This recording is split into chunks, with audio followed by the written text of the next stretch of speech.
राम राम प्यारे विद्यार्थियों, स्वागत है आपका संजीव सर की केमिस्ट्री के अंदर।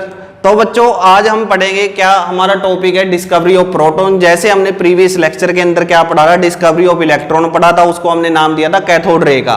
यदि आप लोगों ने वो प्रीवियस वीडियो नहीं देखी है तो आपको आई बेल यानी कि जो आई का बटन है आपको वहां से हमारा लिंक शो हो रहा होगा, तो आप वहां पर जाकर हमारी पहली वीडियो को जरूर देख लें। और यदि आप हमारे चैनल पर नए हैं तो हमारे चैनल को क्या कर लीजिए, सब्सक्राइब कर लीजिए। तो आज मैं स्टडी करेंगे किसकी, एनोड रे की, भी किस तरह से एनोड रे वहां पर फॉर्मेशन हुई थी। तो आप लोग समझिए भी एटम है, एटम क्या होता है, ओवरऑल न्यूट्रल माना जाता है। तो कैथोड रे की स्टडी से हमने पता लगाया भी एटम के अंदर कोई ना कोई नेगेटिवली चार्ज पार्टिकल्स है। तो यदि नेगेटिवली चार्ज पार्टिकल है तो आपके दिमाग के अंदर क्वेश्चन आना चाहिए भी एटम फिर क्या हो गया, न्यूट्रल कैसे हो सकता है। तो न्यूट्रल कैसे होगा भी, तो इसका मतलब कहीं ना कहीं उसके अंदर पॉजिटिव करैक्टर भी मिलेगा, यानी कि पॉजिटिव चार्ज भी वहां पर कहीं ना कहीं आप लोगों को शो होगा। तो उसी को लेकर जो गोल्डस्टीन है उन्होंने फिर एक्सपेरिमेंट स्टार्ट किया था स्टूडेंट्स, क्योंकि एंशिएंट टाइम था, हम मानते थे भी एटम को अनडिविजिबल है, लेकिन हम बताते हैं भी जैसे जैसे डेवलपमेंट होती रहती है, टाइम बढ़ता जाता है, तो नई नई चीजें आप लोगों के सामने आती हैं। तो उसी से हमें पता लग गया भी जो फंडामेंटल पार्टिकल से इलेक्ट्रॉन, फिर प्रोटॉन आया और फिर उसके बाद में न्यूट्रॉन आया। तो हम प्रोटॉन और न्यूट्रॉन की आज दोनों की बात आज के इस लेक्चर के अंदर करेंगे। तो क्या किया भी, जो हमारा अब इतना हिंट हमें मिल गया भी, उसके अंदर क्या था भी, कैथोड रे के अंदर इलेक्ट्रॉन था, यानी कि नेगेटिव चार्ज था। तो यहाँ पर उसकी संभावना ये भी थी, तो कहीं ना कहीं उसके अंदर पॉजिटिव चार्ज भी एग्जिस्ट करेगा। तो वही स्टडी करते हैं हम। अब उन्होंने क्या किया, जो गोल्डस्टीन से उन्होंने क्या किया, परफॉर्म किया भाई 1886 के अंदर। अब वो भी यही लेकर चले, परफोरेटेड कैथोड रे लेके चलते हैं स्टूडेंट्स। जैसे ये हो गया हमारा, अब यहां पर हमने क्या कर दिया, वही डिस्चार्ज ट्यूब लेके चलते हैं, यानी ग्लास ट्यूब बना लेते हैं इस तरह से। और यहां पर क्या ले लिया हमने, एक हम एनोड ले लेते हैं, दूसरी तरफ हम कैथोड लेके चलेंगे।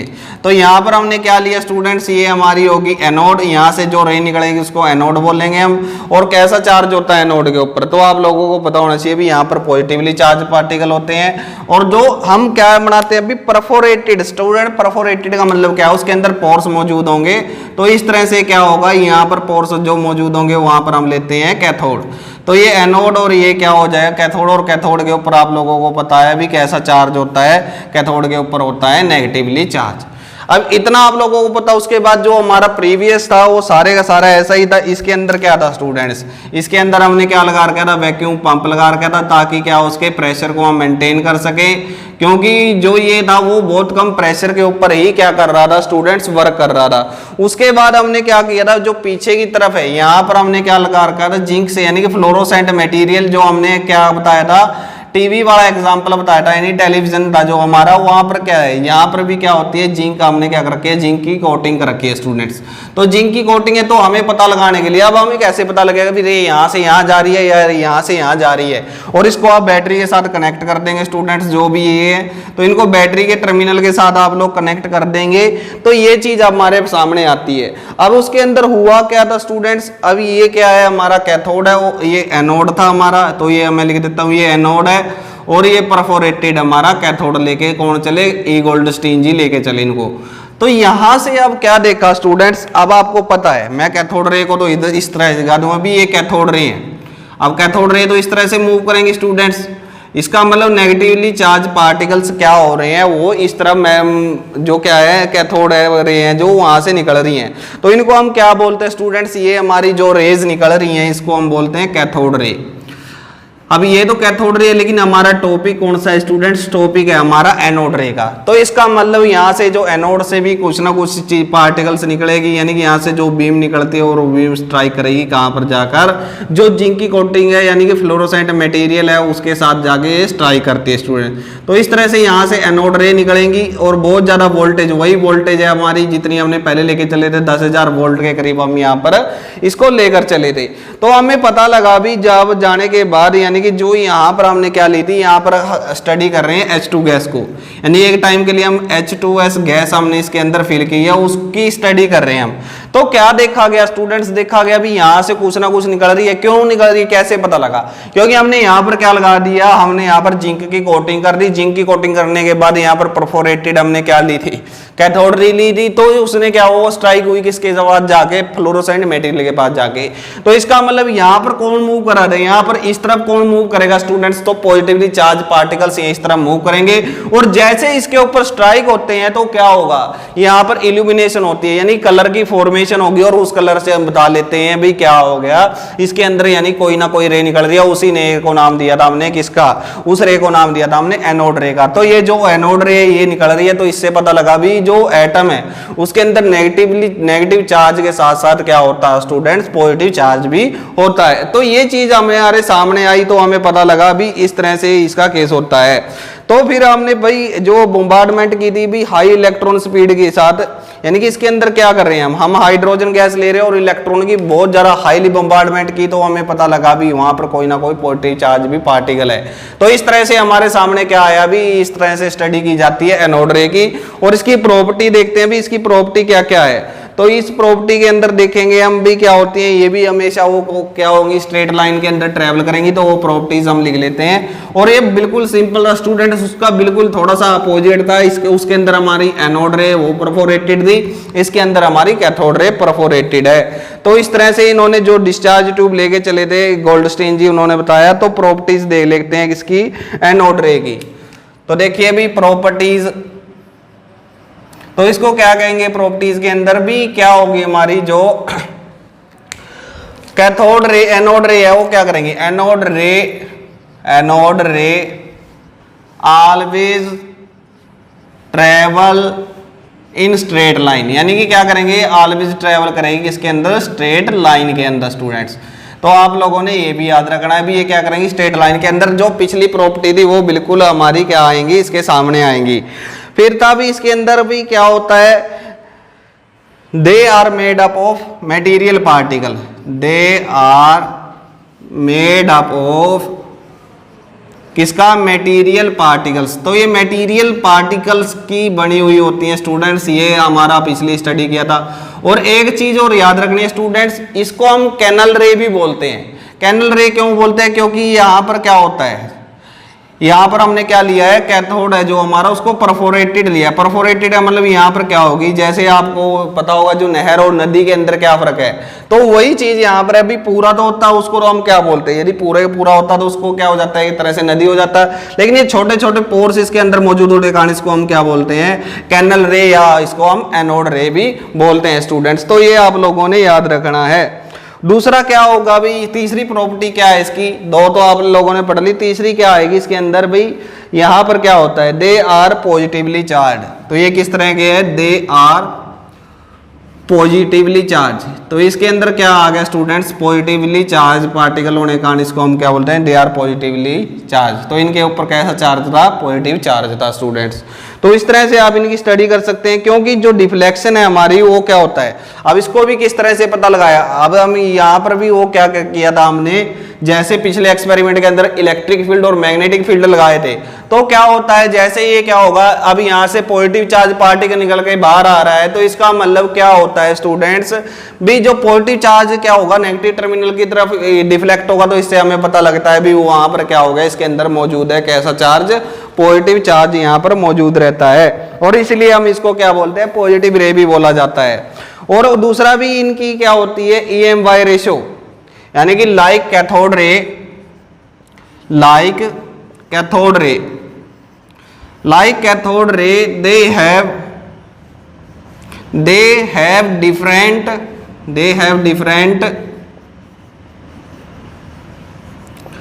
they have different E/M ratio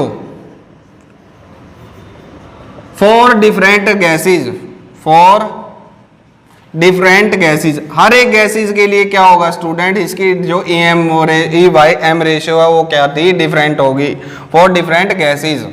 और क्या होगा इसके अंदर स्टूडेंट्स, इसके अंदर क्या होता है, साथ के अंदर भी जो चार्ज है, चार्ज भी क्या आएगा, अब अलग अलग डिफरेंट गैसेज में यहाँ पर लेके चलता हूं, तो उसके अंदर जो चार्ज होगा वो भी क्या होगा, चार्ज तो लगभग सेम ही रहता है, लेकिन जो मास होगा ना हर एक गैसेज का वो क्या होता है, डिफरेंट होता है। जैसे आप पीरियोडिक टेबल के अंदर पढ़ते हैं एटॉमिक मास, वो हमारा नेक्स्ट लेक्चर के अंदर भी हम डिस्कस करेंगे भी एटॉमिक नंबर क्या होते हैं, मास क्या होता है, आइसोटोप, इनके बारे में डिस्कस करेंगे। थॉमसन मॉडल है, शायद क्या पता आज करवा दें या नेक्स्ट लेक्चर के अंदर हम करवाएं। तो ये चीजें इसके अंदर फिर क्या है, अभी जो वैल्यू है किसकी, the value of the charge on the particle, क्या लिखेंगे, जो फिफ्थ पॉइंट है, the value of the charge, the value of the charge, वो क्या इंटीग्रल मल्टीपल होती है students, value of the charge क्या है, इंटीग्रल मल्टीपल है बच्चों, किसका, एनोड रे का, यानी कि ये क्या कहेंगे, यानी कि यहां पर लिख देते हैं the value of charge is integral multiple है, इंटीग्रल वोल नंबर कह दे, whole number of the charge on the electron, यानी कि लगभग क्या होता है, इन दोनों का चार्ज स्टूडेंट सेम ही रहता है, चार्ज ऑफ इलेक्ट्रॉन। तो ये भी बात याद रखनी है, आपको पता होगा जो इलेक्ट्रॉन का चार्ज हमने निकाला था वो कितना निकाला था, वो निकाला था 1.6 इंटू में 10⁻19 कूलाम। तो ये ऐसा सेम चार्ज हमारा किसके अंदर है, यही इतना ही चार्ज हमारा किसके अंदर हो, क्योंकि चार्ज तो दोनों के अंदर सेम है, प्रोटॉन और न्यूट्रॉन के अंदर, बस साइन का चेंजेस आ जाता है। तो ये चीज है, लेकिन जो ये बात लिखी है ये लोग आप लोगों को डिफरेंट लगेगी, लेकिन मैं ये कह रहा हूँ भी डिफरेंट गैसेज का जो न्यूक्लियस है वो डिफरेंट ही होता है स्टूडेंट। अभी ये थोड़ी ना है भी सारी की सारी गैसेज हैं, ये जो भी मेटीरियल उनका न्यूक्लियस सेम रहेगा, नहीं, जो उनके अंदर नंबर ऑफ प्रोटॉन है ना वो क्या होंगे, डिफरेंट होंगे। जैसे गैसेज के अंदर डिफरेंट गैसेज के अंदर डिफरेंट डिफरेंट इलेक्ट्रॉन होते हैं स्टूडेंट्स। तो इसकी जो EM/y रेशियो है वो निकाली गई थी स्टूडेंट्स, वो कितनी थी, तो उसकी भी फर्दर एक्सपेरिमेंट करके जो हाइड्रोजन एटम के ऊपर एक्सपेरिमेंट किया गया था। तो इसकी जो बाकी प्रॉपर्टीज है वो लगभग ऐसी ही हैं स्टूडेंट्स, जो हमने पहले स्टडी भी कर ली थी, और इससे रिलेटेड हम आपको PDF प्रोवाइड कर देंगे स्टूडेंट्स। तो आप क्या होगा इसके अंदर स्टूडेंट्स देखेंगे भी, जैसे एक्सपेरिमेंट परफॉर्म किया गया और EM/m रेशियो इसकी भी निकाली गई, तो वहां से इसका मास निकाला गया, मास ऑफ किसका, प्रोटॉन है, क्योंकि E/m रेशियो से और E से हम जब डिवाइड कर देते हैं तो ये निकल के आया। तब जब हमने हाइड्रोजन के केस के अंदर क्या किया था, एक्सपेरिमेंट किया। अब मैं कहता हूं भी जो दोनों का चार्ज तो क्या था, दोनों का सेम था स्टूडेंट्स, यानी 0.2 आप यहां पर लिखना चाहें तो लिख सकते हैं। अब इतना तो चार्ज था उसका, लेकिन जो E/m रेशियो, सिर्फ किसकी बात कर रहा हूं मैं, हाइड्रोजन केस की बात कर रहा हूं, क्योंकि हाइड्रोजन के केस के अंदर आप लोगों को अब फर्दर स्टडी आप लोगों को इतना तो अंदाजा होगा भाई, जो एटम का न्यूक्लियस है उसके अंदर प्रोटॉन और न्यूट्रॉन पाए जाते हैं, जबकि जो बाहर की तरफ है वो इलेक्ट्रॉन पाए जाते हैं, 3 फंडामेंटल पार्टिकल्स माने जाते हैं। तो जो क्या हुआ, अब जो हाइड्रोजन का केस है, हाइड्रोजन के केस के अंदर क्या होता है, सिर्फ एक इलेक्ट्रॉन होता है स्टूडेंट्स, आप लोगों को पता होगा, इसका मतलब इसके अंदर एक ही इलेक्ट्रॉन मिलेगा और एक ही प्रोटॉन मिलेगा, और न्यूट्रॉन उसके अंदर नहीं होता। तो इसीलिए क्या आ गया, जो इसका E/m रेशियो है वो कितना है, 9.58 इंटू में 10⁻⁴ कितना है स्टूडेंट्स, वो है 10⁻⁴। तो इससे हमारा क्या हुआ, चार्ज निकल के आया स्टूडेंट्स, चार्ज कितना वो मास निकल के आया, वो आया 1.67 इंटू में 10⁻24 ग्राम्स, यानी कि इतना जो मास है वो किसका निकल के आया, वो मास निकल के आया प्रोटॉन का। और हमें एग्जैक्ट वैल्यू पता लगी, कैसे पता लगी, क्योंकि इसके अंदर तो न्यूट्रॉन होता ही नहीं है, लेकिन यहाँ पर यदि न्यूट्रॉन होता तो इस वैल्यू के अंदर गड़बड़ आ जाती। तो न्यूट्रॉन की खोज के अंदर हम आपको बताएंगे भी किस प्रकार से उन्हें न्यूट्रॉन का पता लगा, भी किस प्रकार से भी न्यूट्रॉन यानी कि कोई न्यूट्रल पार्टिकल भी यहाँ पर मौजूद होता है। तो ये था इसकी स्टडी के अंदर भी। और तो प्रोटॉन को कैसे डिफाइन किया जाता है, तो प्रोटॉन की डेफिनेशन लिख देते हैं अभी। तो किस तरह से लिखेंगे, a proton is a fundamental particle, यानी कि प्रोटॉन की डेफिनेशन लिखते हैं, a proton is a fundamental particle, यानी कि जो प्रोटॉन है हमारा वो कैसा है भी, फंडामेंटल पार्टिकल है। वैसे तो हमने बताया भी वो कितने होते हैं, 3 होते हैं, which carries 1 unit positive charge, जिसके अंदर क्या है students, 1 unit positive charge contain करता है। अब आप सभी को पता है भी जो क्या है हमारा प्रोटॉन है उसके अंदर कैसा चार्ज होगा, P से प्रोटॉन और P से पॉजिटिव चार्ज आप लोग आसानी से याद रख सकते हैं। एंड हैव ए मास, अब उसका जो मास है स्टूडेंट्स वो किसके बराबर होगा, have a mass nearly equal to, have a mass nearly equal to किसके equal to students, nearly equal to mass of hydrogen atom, mass of hydrogen atom. अब ऐसा क्यों लिख दिया भाई, क्योंकि जो हमारा जो इलेक्ट्रॉन है उसका मास क्या माना जाता है, उसका मास बिल्कुल नेग्लिजिबल माना जाता है, यानी कि इन कंपेयर टू इसके तो बहुत बहुत ज्यादा वो क्या हो जाता है, हल्का होता है। इसलिए जो कंपेयर किया जाता है भी हाइड्रोजन का जो मास देखा गया वो लगभग इसी के करीब आता है। वैसे हमने क्या निकाला था, हमने उसका मास निकाला था कितना 9.1 इंटू 10 -31 हमारा क्या निकला था, इलेक्ट्रॉन का मास निकला था। तो वहां से हमें पता लगा था भी इनके अंदर चार्ज क्या है। तो ऐसे ही इसके अंदर हमें प्रोटॉन की जो डेफिनेशन मिली है वो ये सारी चीजें थी इसके अंदर। तो आप लोगों को पता लग गया होगा भी इसके अंदर क्या क्या चीजें थी। तो हमेशा क्या होता है, ये क्या होगा, वोल नंबर मल्टीपल होता है किसका, जो इसका जो क्या होता है चार्ज होता है वो वोल मल्टीपल मिलेगा किसी भी गैस के। और वैसे आपको यदि प्रोटॉन पता लग जाते हैं तो न्यूट्रॉन प्रोटॉन आप निकाल सकते हो। और हम एटॉमिक नंबर को जैसे आगे आगे चलेंगे हम तो प्रोटॉन से डिफाइन किया जाता है, क्योंकि इलेक्ट्रॉन तो स्टूडेंट्स लूज हो जाते हैं। तो ये चीजें आप लोगों ने याद रखनी है। उसके बाद एक रेडियो एक्टिविटी टर्म आती है स्टूडेंट्स, वो क्या होती है, इन्होंने एक टॉपिक साथ में बीच के अंदर दे रखा है न्यूट्रॉन से पहले।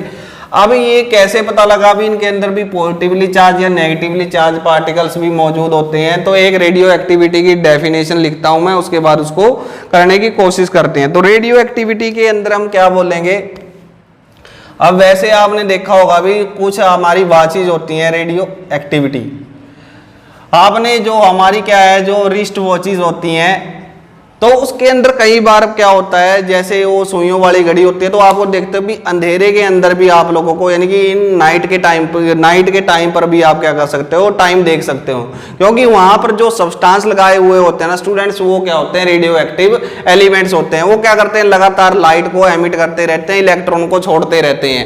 तो उनको हम पढ़ेंगे भी रेडियो एक्टिविटी होती क्या है। तो हम लिखेंगे the spontaneous emission of the spontaneous का मतलब स्टूडेंट्स अपने आप, एमिशन ऑफ किसका emission students, emission of radiation by certain element, emission of radiation by certain elements. Example दे रखा है इसका इरेडियम स्टूडेंट्स। वैसे बहुत सारे होते हैं लेकिन इसके अंदर जो हमारी बुक्स होती हैं उसके अंदर क्या है, रेडियम का और किसका, यूरेनियम का। लाइक यूरेनियम और किसका, रेडियम का। तो ये दे रखी है। और भी बहुत सारी हमारी रेडियो एक्टिव है। जो लास्ट वाली बिल्कुल लास्ट की जो हमारा क्या होता है 7th पीरियड होता है, वो किस चीज का होता है स्टूडेंट्स, वो सारे का सारा हमारा रेडियो एक्टिव एलिमेंट से भरा हुआ होता है। तो क्या होगा, the elements emitting such radiation, क्या स्टूडेंट्स, दो एलिमेंट हो गए हमारे, वो क्या कर रहे हैं, जिस इस तरह की जो क्या कर रहे हैं, the elements emitting such type of radiation is known as radioactivity। तो इसको हम क्या बोलते हैं, रेडियो एक्टिविटी बोल दिया जाता है। अब उसके बाद क्या होता है स्टूडेंट्स, अब इसकी जो स्टडी की गई तो इसके अंदर क्या था, यहाँ से हमें पता लगा भी जो अल्फा पार्टिकल होते हैं, बीटा पार्टिकल होते हैं और गामा पार्टिकल्स होते हैं।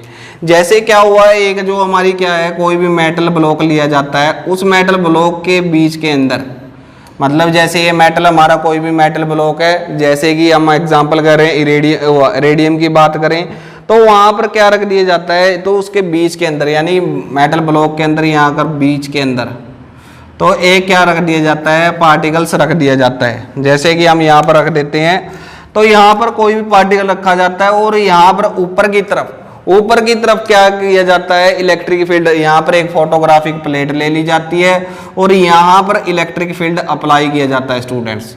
तो एक तरफ क्या होगा, इलेक्ट्रिक फील्ड है तो हमारा एक तरफ पॉजिटिव चार्ज होगा और एक तरफ नेगेटिव चार्ज होगा, तो पॉजिटिव चार्ज इस तरफ और नेगेटिव चार्ज इस तरफ लेके चलते हैं। तो यहाँ पर ये जो क्या है, ये हमारी फोटोग्राफिक प्लेट है स्टूडेंट्स, फोटोग्राफिक प्लेट। तो जैसे इसके अंदर देखा गया स्टूडेंट्स भी लाइट को एमिट करेंगे। अब जो हम कह रहे हैं भी स्पॉन्टेनियस अपने आप क्या करते हैं, रेडिएशन को एमिट करते हैं। तो यहां से कुछ पार्टिकल तो ऐसे हुए जो बिल्कुल ही सीधे निकल गए, यानी कि ये रेडिएशन क्या होगी, बिल्कुल ही सीधी चली गई। इसको तो हम बोलते हैं गामा रे। जो हमारा पॉजिटिव चार्ज की तरफ अट्रैक्ट हो गए उसको हम बोलते हैं बीटा रे, और जो हमारे नेगेटिव चार्ज की तरफ अट्रैक्ट होते हैं उसको बोलते हैं अल्फा रे। तो ये चीज आप लोगों ने याद रखनी है भी, अल्फा क्या होता है, अल्फा पार्टिकल है उसके ऊपर क्या होता है, पॉजिटिव चार्ज होता है। जो हमारा क्या हो गया, जो बीटा पार्टिकल है उसके ऊपर नेगेटिव चार्ज होगा, और जो हमारा क्या होता है गामा रे है, इसको हम इलेक्ट्रोमैग्नेटिक रे भी बोल देते हैं, यानी कि जो गामा रे है वो अनडिफ्लेक्टेड रहती है स्टूडेंट्स। और जो अल्फा पार्टिकल है उसका जो मास है बच्चों वो 4 यूनिट रहता है। जैसे हाइड्रोजन जो हीलियम आयन है उसके अंदर से यदि हम दोनों इलेक्ट्रॉन निकाल दें, यानी कि यहाँ से क्या कर दें हम दोनों के दोनों इलेक्ट्रॉन को माइनस कर दें, तो ये क्या बन जाता है, अल्फा पार्टिकल बन जाता है स्टूडेंट्स। तो ये चीज आपने याद रखनी है भाई, इसके ऊपर 2 पॉजिटिव चार्ज होता है और मास इसका 4 यूनिट होता है, तो उसको हम बोलते हैं अल्फा पार्टिकल। बीटा पार्टिकल जो बीटा होता है उसके अंदर वो ओनली माइनस चार्ज होता है, मास कुछ होता ही नहीं, तो ये होती है हमारी बीटा रे। और जो गामा है हमारा वो क्या रहता है, अनडिफ्लेक्टेड रहता है, तो इसको हम क्या बोलते हैं, they are simply electromagnetic radiation. तो ये हमारी क्या होती है, सिंपली इलेक्ट्रोमैग्नेटिक रेडिएशन की फॉर्म होती है स्टूडेंट्स। तो उसके बाद अब हम बात करेंगे किसकी, अब उसके बाद हम बात करेंगे डिस्कवरी ऑफ न्यूट्रॉन। अब डिस्कवरी ऑफ न्यूट्रॉन के केस के अंदर क्या हुआ था स्टूडेंट्स, ऐसी क्या गड़बड़ हुई कि हमें पता लगा भी इसके अंदर क्या था, भाई इसके अंदर मौजूद है भी ऐसा पार्टिकल भी मौजूद है जिसके ऊपर कोई चार्ज नहीं है, और क्या, और उसके अंदर कुछ ना कुछ मास भी है। तो उसके अंदर क्या था, जो हेनरी मोल्जले थे, वैसे तो आपको पता होगा 1913 के अंदर उन्होंने क्या बताया था भी, हेनरी मोल्जले ने डिस्कवरी, आपको पता होगा इन्होंने मॉडर्न पीरियोडिक टेबल की डिस्कवरी की थी। तो ये क्या कर रहे थे भी, मोल्जले नाम के साइंटिस्ट थे स्टूडेंट्स, वो परफॉर्म कर रहे थे एक्टिविटी परफॉर्म, यानी कि जो एक्सपेरिमेंट है वो परफॉर्म कर रहे थे। तो उन्होंने देखा भी जो number of units positive charge है जो प्रेजेंट होते हैं न्यूक्लियस के अंदर, उसको हम एटॉमिक नंबर से क्या करते हैं, डिफाइन करते हैं। तो पॉजिटिव चार्ज कोरस्पॉन्ड तो किसका करते थे हम, यानी कि हम क्या कहते थे भी, आपको पता होगा एटॉमिक नंबर की डेफिनेशन हम क्या देते थे भी, जो क्या होता था न्यूक्लियस के अंदर जो प्रेजेंट है, एटॉमिक नंबर की बात करूं या एटॉमिक मास की बात करें, तो एटॉमिक जो मास था या एटॉमिक नंबर था उसको हम क्या करते थे, नंबर ऑफ किससे डिनोट करते थे, नंबर ऑफ प्रोटॉन से डिनोट किया जाता है। क्योंकि इलेक्ट्रॉन तो बच्चों लूज हो जाते हैं तो उसको इसलिए काउंट नहीं किया जाता, क्योंकि कई केस के अंदर क्या हो जाते हैं, इलेक्ट्रॉन लूज हो जाते हैं। तो उन्होंने देखा भी जो पॉजिटिव चार्ज था वो क्या होता है, जैसे हाइड्रोजन की बात करें तो वो कोरस्पॉन्ड था किसके, 1 प्रोटॉन के। तो ऐसे ही जो एटॉमिक मास वो क्या था, एटॉमिक नंबर था वो इक्वल आ जाता था हमेशा नंबर ऑफ प्रोटॉन के जो प्रेजेंट होते हैं न्यूक्लियस के अंदर। लेकिन जो ईच प्रोटॉन है वो क्या होता था, यूनिट मास का वो क्या था बच्चों, mass of proton calculated by the number of proton in the nucleus. अब उसके बाद क्या हुआ, मास है। अब मास को कैसे कैलकुलेट करते हैं, तो मास जो प्रेजेंट है किसका, जो मास ऑफ प्रोटॉन था उसी को हम क्या कर देते हैं, मास ऑफ प्रोटॉन को ही हम क्या बोल देंगे, वो बोल देंगे हम भी क्या था, मास है किसका, एटॉमिक मास है। लेकिन आप लोगों को पता है जो एटॉमिक मास है आज के टाइम के अंदर, एटॉमिक मास है हमारा वो किस क्या था, वो एटॉमिक मास हमारा आता है किससे, न्यूट्रॉन प्लस में प्रोटॉन से। लेकिन जब पहले देखा गया, सिर्फ हाइड्रोजन के केस की बात करें हम, हाइड्रोजन के केस के अंदर देखा गया तो जो मास एटॉमिक मास हो मास ऑफ प्रोटॉन के इक्वल आ जाता है। लेकिन जैसे ही फर्दर स्टडी किया गया, यानी डिफरेंट गैसेज परफॉर्म की गई, तो जो ये एटॉमिक मास है वो क्या आने लगा स्टूडेंट्स, वो डिफरेंट आने लगा मास ऑफ द प्रोटॉन से। तो इसका मतलब क्या हो गया, क्योंकि हम इलेक्ट्रॉन को काउंट कर सकते थे, प्रोटॉन को काउंट कर सकते थे, यानी कि प्रोटॉन का पता लग गया, लेकिन फिर ये जो मास है वो दोनों के अंदर इनइक्वालिटी नहीं आ रही थी, यानी कि ये दोनों इक्वल नहीं बैठ रहे थे हाइड्रोजन के केस को छोड़ के। तो यहां से पता लगा भी जो हमारा न्यूक्लियस है, न्यूक्लियस के अंदर कोई ऐसा पार्टिकल्स प्रेजेंट है जिसका जो मास है वो मास जो बराबर है किसके, लगभग प्रोटॉन के मास के बराबर है, लेकिन उसके ऊपर कोई भी चार्ज नहीं है। तो उसकी डिस्कवरी किसने की थी, वो जेम्स चैडविक ने की थी। वैसे तो प्रोटॉन न्यूट्रॉन की खोज, यानी कि यहाँ पर हमारा टॉपिक लिखना भूल गए हम, डिस्कवरी ऑफ किसका, प्रोटॉन। तो डिस्कवरी ऑफ न्यूट्रॉन आएगा, सॉरी स्टूडेंट्स, न्यूट्रॉन। तो डिस्कवरी ऑफ न्यूट्रॉन के बारे में पता लगाया। तो डिस्कवरी ऑफ न्यूट्रॉन के बारे में कैसे पता लगाया गया, तो उन्होंने क्या कर दिया भी, क्योंकि अब आप लोगों को पता है भी ये दोनों मास हाइड्रोजन को छोड़ के किसी के केस के अंदर भी इक्वल नहीं आ रहा था। जो मास था अपने नंबर ऑफ प्रोटॉन का मास था और जो एटॉमिक मास था वो दोनों मैच नहीं हो रहे। अब मैच नहीं हो रहे तो इसका मतलब दिमाग के अंदर कोई ना कोई क्वेश्चन अराइज होगा। वो क्वेश्चन अराइज हुआ तो उन्होंने क्या किया, डिफरेंट क्या किए, एक्सपेरिमेंट परफॉर्म किए गए। जैसे मैं एक एक्सपेरिमेंट लिख देता हूं यहाँ पर, तो उस एक्सपेरिमेंट के अंदर क्या किया गया, जो अल्फा पार्टिकल है वो बेरिलियम के ऊपर क्या किया गया बच्चों, अटैक किया गया।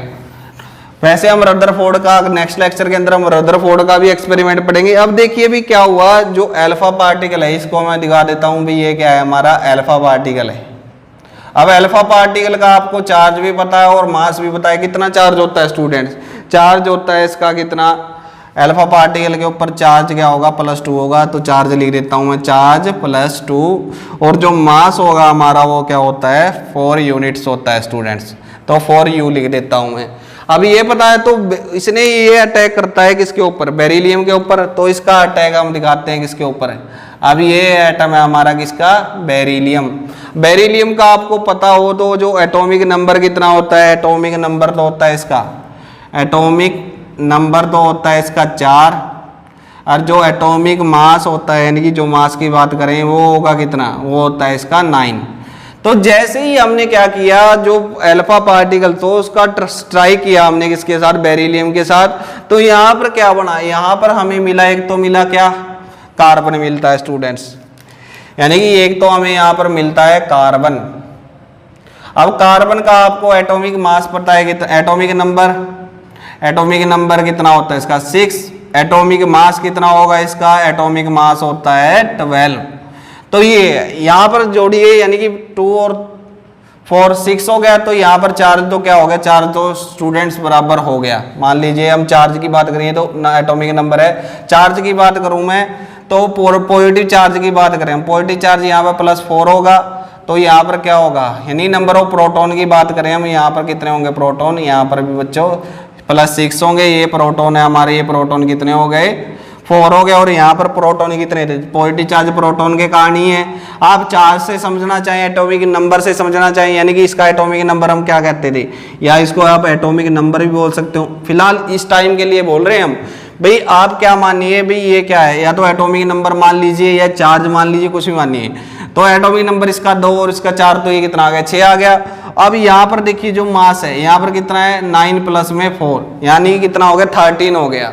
अब 13 हो गया तो, लेकिन जो आपको कार्बन का पता है, कार्बन का तो कितना होता है स्टूडेंट्स, कार्बन का तो 12 होता है। तो इसका मतलब एक यहाँ पर हमें क्या मिला, एक मास मिला। जो मास क्या था, जो हमारा एक नया चार्ज मिला हमें, जिसका मास किसके बराबर था, एक नया पार्टिकल निकला, तो उसी को नाम दे दिया गया किसका, न्यूट्रॉन का। अब इस पार्टिकल को क्या नाम दिया गया था, इस पार्टिकल को नाम दिया गया था न्यूट्रॉन का। तो देखिए स्टूडेंट्स क्या था, हुआ था, एक रिएक्शन बता देता हूँ ऊपर लिख के। बिन के अंदर हुआ क्या था, जो हमने बोम्बार्डमेंट की थी, यानी कि यहाँ पर हम लिख देते हैं अल्फा पार्टिकल, यानी कि हीलियम की बात करते हैं यहाँ पर। अब जो हीलियम है और उसके अंदर कोई इलेक्ट्रॉन नहीं है, अल्फा पार्टिकल वही होता है जहां पर इसके अंदर कोई इलेक्ट्रॉन नहीं होता, ओनली पॉजिटिव चार्ज होते हैं। और बोरोन है, बोरोन का जो एटॉमिक, बेरिलियम है उसका जो एटॉमिक मास है 9 है और जो एटॉमिक नंबर है वो 4 है। इनको स्ट्राइक करने के बाद फॉर्मेशन क्या हुई, यहाँ पर कार्बन कितना हो गया, कार्बन 12 बनता है और एटॉमिक नंबर उसका 6। तो एक जो न्यू पार्टिकल निकल के आता है, इसी को हम क्या बोलते हैं, न्यूट्रॉन। और इसी का जो मास है वो किसके बराबर होता है, लगभग नियर अबाउट होता है हमारा किसके बराबर, मास ऑफ प्रोटॉन। स्लाइडली थोड़ा सा ज्यादा होता है, वो हम आगे डिस्कस करेंगे स्टूडेंट्स। तो ये चीज थी हमारी भी, इस तरह से हुआ था। या हम बात करें भी अल्फा पार्टिकल को मैं बोरोन के ऊपर स्ट्राइक करता हूँ, तो भी हमें क्या मिलता है, सेम चीज मिलती है। तो इससे पता लगा भी डिफरेंट केसेस के अंदर जब स्टडी की गई तो जो हमारे चैडविक जी है उन्हें पता लगाया भी क्या हुआ भी इनके अंदर भी ऐसा कोई पार्टिकल मौजूद है जिसके ऊपर कोई चार्ज नहीं है। चाहे जैसे मैं जो क्या करूंगा, अब स्ट्राइक करूंगा किसके ऊपर, बोरोन के ऊपर। बोरोन का एटॉमिक नंबर कितना होता है स्टूडेंट्स, बोरोन का एटॉमिक नंबर 5 और जो क्या होता है मास नंबर कितना होता है 11 होता है। जैसे ही स्ट्राइक किया तो क्या बनेगा, यहाँ पर बनता है नाइट्रोजन। और नाइट्रोजन के बारे में आपको पता होगा, नाइट्रोजन का वेट कितना होता है 14 और एटॉमिक नंबर उसका 7 होता है। तो इसका मतलब यहाँ पर भी कोई ना कोई चीज बच जाती है और वो चीज क्या बची, वो बचता है हमारा न्यूट्रॉन। तो इस तरह से न्यूट्रॉन की खोज हुई थी स्टूडेंट्स। तो ये था हमारा इसके बारे में। तो मैं एक बार लिख देता हूं भी पार्टिकल्स की स्टडी किसने की थी, चार्ज की किसके ऊपर कौन सा था। तो यहां से हमें आप लोगों को पता लग जाएगा। तो पहले तो हम बात करते हैं भी साइंटिस्ट जो डिस्कवरी थी, पार्टिकल्स था हमारा। पार्टिकल्स की डिस्कवरी किसने की थी वो यहां पर लिख देंगे हम। फिर उसके बाद क्या होगा, चार्ज की बात करें, चार्ज यहां पर लिख दिया जाएगा। और फिर हम क्या लिखेंगे, चार्ज के बाद वहां पर उनका लिखेंगे मास। तो ये 3 टर्म आप लोगों को याद रखनी है और आप लोगों को इसको मेमोराइज कर लेना स्टूडेंट्स। और बहुत ज़्यादा ईजी है और हर लेवल के ऊपर काम आती है। तो जो इलेक्ट्रॉन है, इलेक्ट्रॉन की डिस्कवरी किसने की थी, आपको खुद बताना चाहिए भी क्या था। हमारे साथ रिपीट कीजिए भी जे थॉमसन।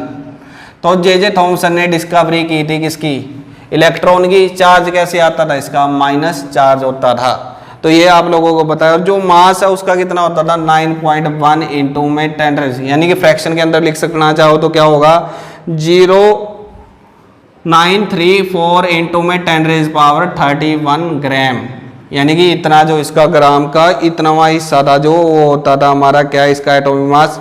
या यूनिट्स के अंदर भी लिख सकते हैं स्टूडेंट्स, लेकिन हम ऐसे ही लिखेंगे। फिर प्रोटॉन है, प्रोटॉन की डिस्कवरी किसने की, प्रोटॉन की डिस्कवरी की किसने, गोल्डस्टीन ने। किसने की थी स्टूडेंट्स, गोल्डस्टीन ने की थी। तो गोल्डस्टीन ने इसकी डिस्कवरी की थी।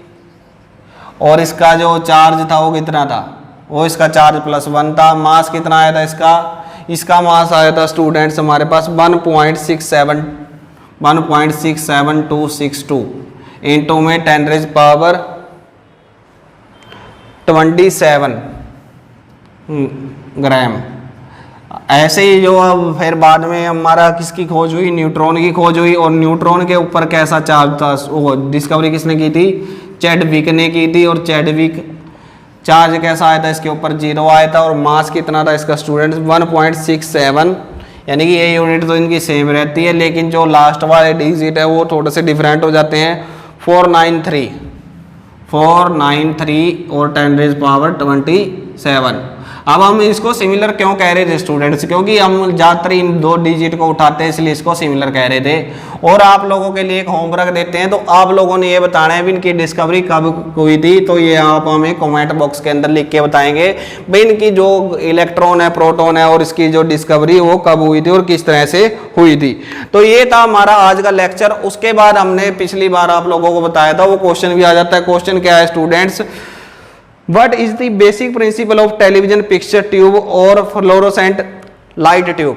अब हमने बताया था भी जो हमारे पुराने टीवी होते थे वो इस तरह से इसी के होते थे भी, इस शेप के अंदर होते थे और उनका ये उभरा हुआ हिस्सा इस तरह से होता था। और यहाँ पर क्या होता है, जो आप यदि ध्यान से देखो आप भी देख सकते हैं, जो आप लोगों की LCD वगैरह है या जो LED है वहाँ पर आपको कुछ ऐसा मिलेगा भी ब्लैक किसी सब्सटेंस आपको स्क्रीन के ऊपर दिखता है, वो फ्लोरोसेंट मटेरियल होता है स्टूडेंट्स। और यहाँ पर क्या रखी जाती थी, यहाँ पर कैथोड रख दिया जाता था और एक एनोड होती थी। तो ये कैथोड से क्या होते थे, एनोड की तरफ बढ़ते थे और यहाँ पर स्ट्राइक देते थे।